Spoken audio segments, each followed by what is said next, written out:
میں M galleries تحریک point میں آپ کا استقبال کرتا ہوں۔ ناظرین، تحریک پوائنٹ کے چینل کی اس ویڈیو میں ہم آج آپ کی ملاقات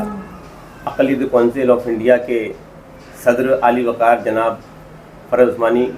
صاحب سے موجودہ ہونے والے یا جو ہو رہے ہیں پارلیمانی انتخابات کو لے کر کے ان کے تاثرات کو جاننے کی کوشش کرتے ہیں۔ آئیے معلوم کرتے ہیں۔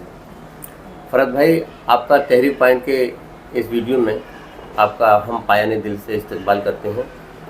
اور معلوم کرنا چاہتے ہیں کہ جو الیکشن چل رہے ہیں، پارلیمانی الیکشن ہیں، اس میں کس طرح کے آپ کے خیالات ہیں، کیا آپ کے تاثرات ہیں؟ سب سے پہلے تو میں تحریک پوائنٹ کا اور خاص طریقے سے آپ کا اپنا ذاتی طریقے سے شکریہ ادا کروں گا کہ آج کل جو الیکشن چل رہے ہیں اس پہ میرے خیالات اور تاثرات جاننے کے لیے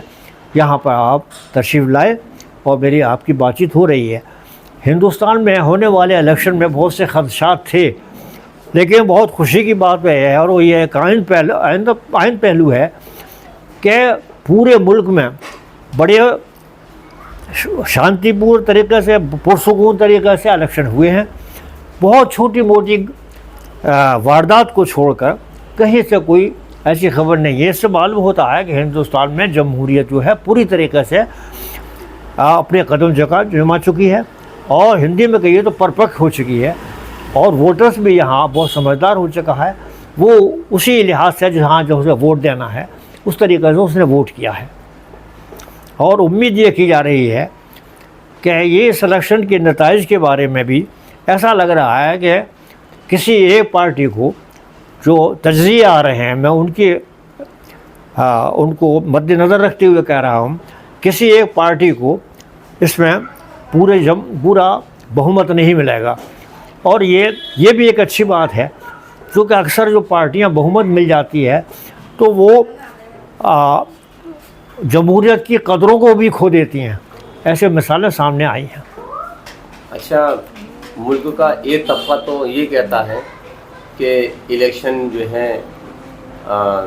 جو انڈیا جو اتحاد ہے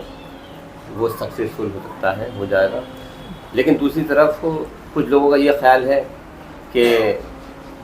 ان کو ایک طرح سے لگتا ہے کہ وہ خوش فہمی کے شکار ہیں، ایسا شاید نہ ہو پائے کہ برسر افتراء جو پارٹی ہے وہ دوبارہ آئے گی، کچھ ایسا بھی ہے؟ نہیں، آپ نے بالکل صحیح کہا ہے۔ جیسے حالات چل رہے ہیں اور 3 راؤنڈ میں جو سب نتیجے سامنے آئے ہیں، اگر یہی حال رہا تو جو پارٹی غلط فہمی میں ہے اسے اس کا نتیجہ سامنے آ جائے گا۔ حالانکہ کچھ پارٹیوں نے، اور خاص طریقے سے ایک ہماری ہندوستان کی بڑی پارٹی نے، اس الیکشن کو کمیونل کرنے کی پوری کوشش کی ہے، اور خاص طریقے سے میں یہ کہنا چاہوں گا کہ مسلمانوں کو ٹارگیٹ بنایا ہے۔ اس میں جیسے مسلمانوں کو ٹارگیٹ بنانے کے لیے اور ہندوز کو، خاص طریقے سے ہندو عورتوں کو متحد کرنے کے لیے یہ کہنا کہ آپ کا منگل سوتر بھی ثابت نہیں رہے گا، وہ بھی ان لوگوں کے ہاتھ میں چلا جائے گا جو بہت سے بچے پیدا کرتے ہیں۔ صاف ظاہر ہے یہاں ان کا اشارہ مسلمانوں سے ہے، اور یا یہ کہنا کہ مسلمانوں کا وہ شیڈول کاسٹ کا، بیک ورڈ کا جو ریزرویشن ہے وہ ختم کر دیا جائے گا۔